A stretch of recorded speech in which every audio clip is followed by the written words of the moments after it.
E agora eu convido a todos os irmãos e irmãs para a leitura do texto bíblico no qual nós iremos meditar nesta hora. Nós vamos fazer a leitura no livro do Apocalipse. É fácil de achar, né? É o último livro da Bíblia. O Apocalipse, no capítulo 21. Vamos abrir a Bíblia, se quisermos, ou vamos acessar a Escritura no nosso celular, mas ao mesmo tempo nós estaremos com o texto na tela para que todos possam ler junto conosco. Apocalipse, capítulo 21, os primeiros versículos, que dizem assim: Então, vi um novo céu e uma nova terra. O primeiro céu e a primeira terra desapareceram e o mar sumiu. Eu vi a cidade santa, a nova Jerusalém, que descia do céu. Ela vinha de Deus, enfeitada e preparada, vestida como uma noiva que vai se encontrar com o noivo. Ouvi uma voz forte que vinha do trono, a qual disse: Agora, a morada de Deus está entre os seres humanos. Deus vai morar com eles, e eles serão os povos dele. O próprio Deus estará com eles, e será o Deus deles. Ele enxugará dos olhos deles todas as lágrimas. Não haverá mais morte, nem tristeza, nem choro, nem dor. As coisas velhas já passaram. Aquele que estava sentado no trono disse: Agora faço novas todas as coisas. E também disse: Escreva isso, pois estas palavras são verdadeiras e merecem confiança. Que o Senhor nos abençoe na meditação deste texto da sua palavra. No começo da atual pandemia que tomou conta do nosso país, quando os nossos templos foram fechados, houve um vídeo que circulou nas redes sociais e que provocou muitas risadas. Era um vídeo divertido. Era um vídeo a respeito do comportamento de um pastor no primeiro domingo após a vitória sobre o coronavírus. E o pastor aparece no vídeo entrando no templo, saltando de alegria. O pastor entrou no templo abraçando todos os membros da igreja que ele via pela frente. E o pastor subiu ao púlpito dançando exultante. E quando esse vídeo circulou, eu acho que a gente imaginava que, em breve, o isolamento social não seria mais necessário. E naquela época, havia a esperança de que em pouco tempo, toda a nossa rotina de vida iria retornar ao normal. E a gente sonhava. Apesar da pandemia, a gente ainda tinha a capacidade de sonhar. Sonhar com a volta à normalidade dentro de pouco tempo. Agora, porém, penso que a situação é totalmente diferente. Já não existe aquela esperança de que, brevemente, nós iremos festejar o reencontro presencial com os irmãos e com as irmãs no templo, sem nenhuma restrição sanitária. Agora, nós estamos na expectativa da descoberta de uma vacina eficaz contra o mal que dilacera o nosso mundo. Na verdade, o mundo todo está ansioso pela chegada desse glorioso dia em que estará à disposição de todos a vacina milagrosa. E esse será o grande dia da vitória. Será o dia em que não precisaremos mais ficar isolados. Será o dia em que não iremos mais nos preocupar com o distanciamento social. Será o dia em que voltaremos a cumprimentar, a abraçar e a beijar as pessoas que amamos, sem receio de qualquer tipo de contágio. Toda a humanidade aguarda ansiosa a chegada desse dia da vitória. E é para nós, que aguardamos ansiosamente esse dia da vitória, que o texto bíblico tem uma mensagem no dia de hoje. E é sobre esse texto que nós vamos meditar. É sobre o grande dia da vitória que nós queremos falar. O texto bíblico que nós lemos está lá no último livro da Bíblia, chamado Apocalipse. E muita gente pensa que a palavra Apocalipse quer dizer fim. Tenho ressaltado isso várias vezes na nossa igreja. Pensamos que o Apocalipse é o fim porque está no fim da Bíblia. E pensamos que é o livro que fala do final da história do nosso mundo. Entretanto, é preciso que fique bem claro que a palavra Apocalipse não significa fim. Ao contrário, Apocalipse quer dizer revelação. Mas não é revelação sobre o que vai acontecer, como muita gente pensa por aí. É revelação sobre o que está acontecendo. E é preciso enfatizar isso. Apocalipse não é revelação sobre o futuro, mas é revelação sobre o presente. Apocalipse não é um livro enigmático sobre o que vai acontecer, mas é um texto que lança luz sobre a obscura e confusa realidade que estamos vivendo. Isso fica claro logo no começo do texto que nós lemos. Ele diz assim: então vi um novo céu e uma nova terra. O primeiro céu e a primeira terra desapareceram e o mar sumiu. Quem escreveu estas palavras foi João. Ele era um discípulo do Senhor Jesus. Ele já estava bastante idoso. Estava no final da sua existência. E mesmo sendo um discípulo de Jesus, ele não escapou de problemas e de aborrecimentos. Mesmo sendo idoso, ele não foi poupado das angústias e das aflições. Na verdade, exatamente por ser discípulo de Jesus, é que João estava sofrendo. Por ser discípulo de Jesus, é que ele estava sendo perseguido. Por ser discípulo de Jesus, ele tinha sido preso. E por ser discípulo de Jesus, ele tinha sido exilado na ilha de Pátimos. E foi lá no exílio, distante das pessoas que ele amava, que João teve uma visão. Ele viu um novo céu e uma nova terra. E ele acrescentou estas palavras: o primeiro céu e a primeira terra já passaram. O primeiro céu e a primeira terra desapareceram. Mas que primeiro céu e que primeira terra são esses? De que primeiro céu e de que primeira terra João estava falando? Meus pesados irmãos e irmãs, João estava se referindo à realidade dele e também à nossa realidade.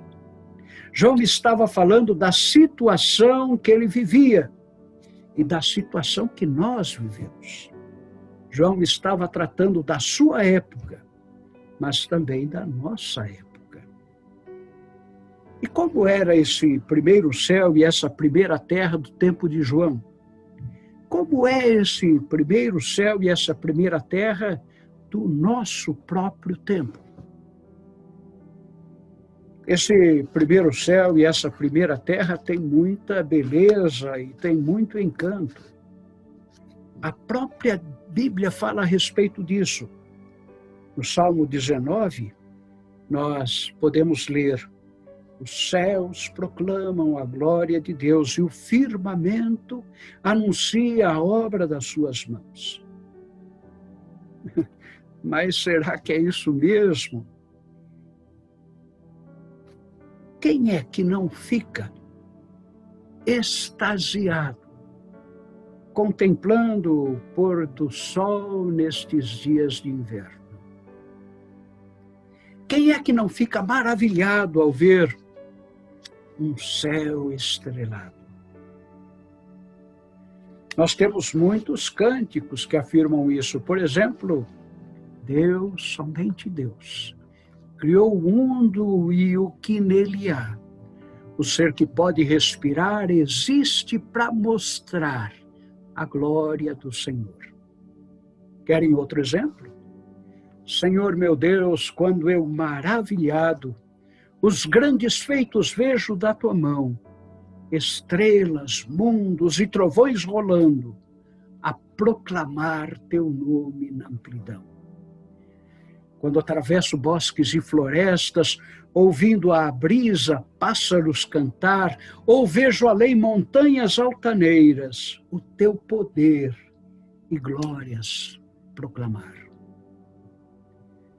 De fato, meus irmãos e minhas irmãs, esse nosso primeiro céu e essa nossa primeira terra são belos.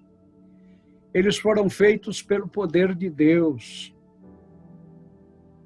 Mas foi nesse primeiro céu e nessa primeira terra que entrou o pecado.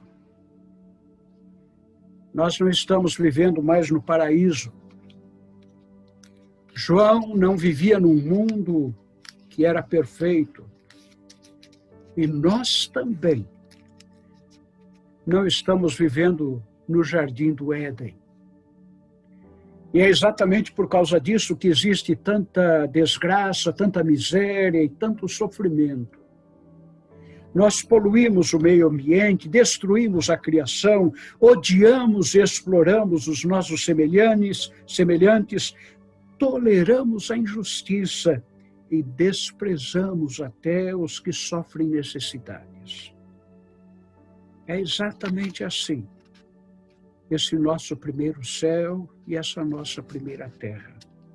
Fome, doenças, violência, morte, fazem parte da nossa realidade. Mas nada disso representa a vontade de Deus. Deus não criou as guerras, as doenças, o ódio, a ganância. Deus não quer saber de tudo isso. Mas tudo isso acontece porque o mundo está posto no maligno. Tudo isso é terrível.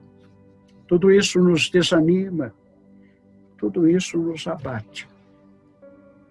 Mas é importante atentar para as palavras de João, porque ele disse também: então eu vi um novo céu e uma nova terra. O primeiro céu e a primeira terra desapareceram e o mar sumiu.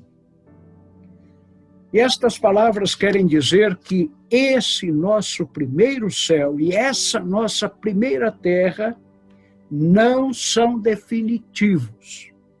Esse nosso primeiro céu e essa nossa primeira terra não permanecerão para sempre.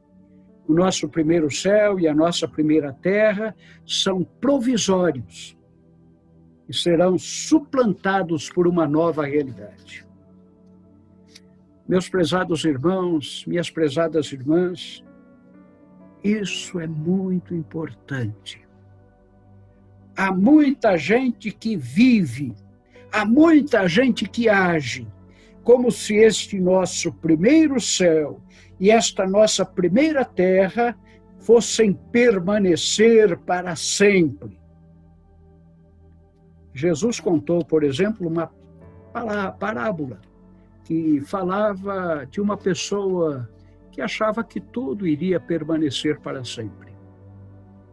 Jesus disse assim: as terras de um homem rico deram uma grande colheita. Então ele começou a pensar: eu não tenho lugar para guardar toda essa colheita, o que eu vou fazer? Já sei. Vou derrubar os meus depósitos de cereais e vou construir outros maiores ainda. E neles guardarei todas as minhas colheitas, junto com tudo que eu tenho. E então direi para mim mesmo: homem feliz, você tem tudo de bom que precisa para muitos anos. Agora, descanse, coma, beba, alegre-se. Nós devemos pensar com muita atenção na parábola do Senhor Jesus. Jesus não está falando de um bandido ou de um criminoso. Jesus não está se referindo a um malfeitor qualquer ou um facínora. A parábola declara que havia um homem que tinha muito dinheiro, era rico. E, acima de tudo, era um homem trabalhador. Dedicava-se à agricultura, plantava e colhia, construía depósitos cada vez mais amplos para as suas colheitas. Resumindo, numa só palavra dos dias de hoje, aquele homem era um bem-sucedido empresário. Certamente muita gente o consideraria como um homem abençoado por Deus. No entanto, Jesus declarou que aquele homem era louco. Mas louco? Por que louco? Ele não era um grande empreendedor? Não era uma pessoa que tinha uma vida bem-sucedida? O que será que Jesus tinha contra aquele homem para apresentá-lo como louco na sua parábola? Onde é que estava a sua loucura? Na verdade, aquele homem da parábola de Jesus tinha somente um problema. Ele vivia no primeiro céu e na primeira terra como se fossem definitivos. Exatamente isso. Aquele homem foi declarado louco por Jesus porque não percebia que este primeiro céu e esta primeira terra são transitórios. A sua loucura consistia em considerar como eterna a sua realidade, que era muito passageira. Meus irmãos e minhas irmãs, essa é a nossa fé. Nós não estamos vivendo uma realidade definitiva. Nós estamos vivendo uma realidade transitória. Nosso primeiro céu e a nossa primeira terra são passageiros. E agora, para terminar, eu relembro a história bastante conhecida de um homem chamado Horácio Gates Spafford. Ele viveu só 60 anos, entre 1828 e 1888. Ele era um advogado, rico e presbítero, lá nos Estados Unidos. Mas no ano de 1873, ele passou por uma dura provação. Ele tinha decidido viajar com a sua família para a Inglaterra, mas na última hora ele teve a necessidade de cuidar dos seus negócios e, por causa disso, a sua esposa, as suas 4 filhas embarcaram e viajaram primeiro. Todavia, quando elas estavam atravessando o Atlântico, um navio em que viajavam afundou, perto da Inglaterra, matando 226 pessoas. E entre as pessoas que pereceram estavam as 4 filhas de Horácio Stafford. E ele soube o que ocorrera através da sua esposa, que tinha sobrevivido à grande tragédia. E lhe enviaram um telegrama lá da Inglaterra dizendo: salva, sozinha. Foi nestas circunstâncias que Horácio escreveu o hino Sou Feliz com Jesus. E esse hino diz assim: se dor a mais forte eu sofrer, sou feliz com Jesus, meu Senhor. Foi a mesma coisa que aconteceu com João. Ele tinha sido preso, tinha sido desterrado, estava longe da sua igreja e dos seus queridos, no meio do mar Mediterrâneo, na ilha de Patmos. Mas nem mesmo nessa terrível situação, João se sentiu como um indivíduo desgraçado. Muito ao contrário, Deus lhe concedeu a graça de saber que o primeiro céu e a primeira terra desapareceram.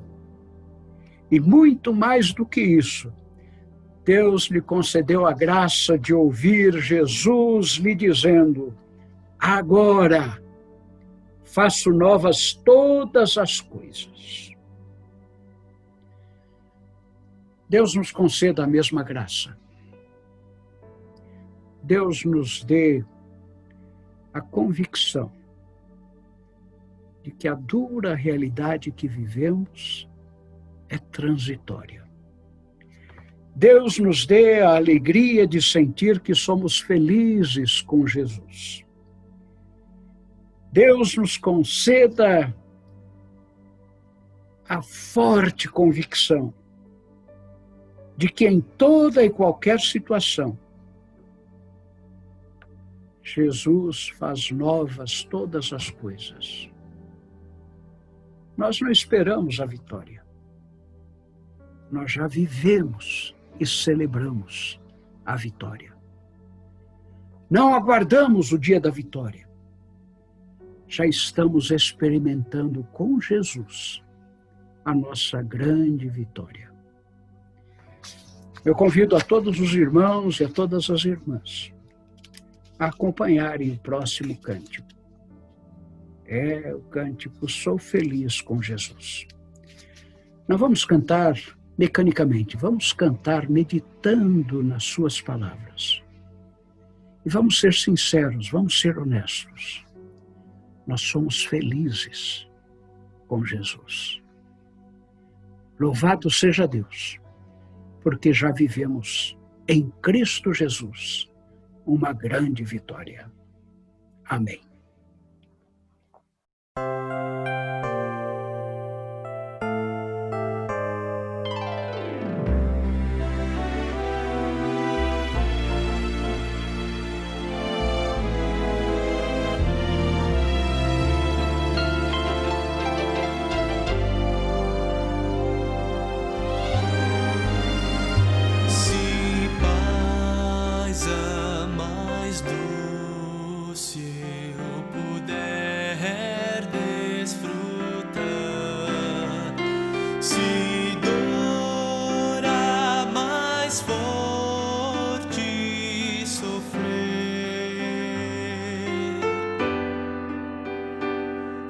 Say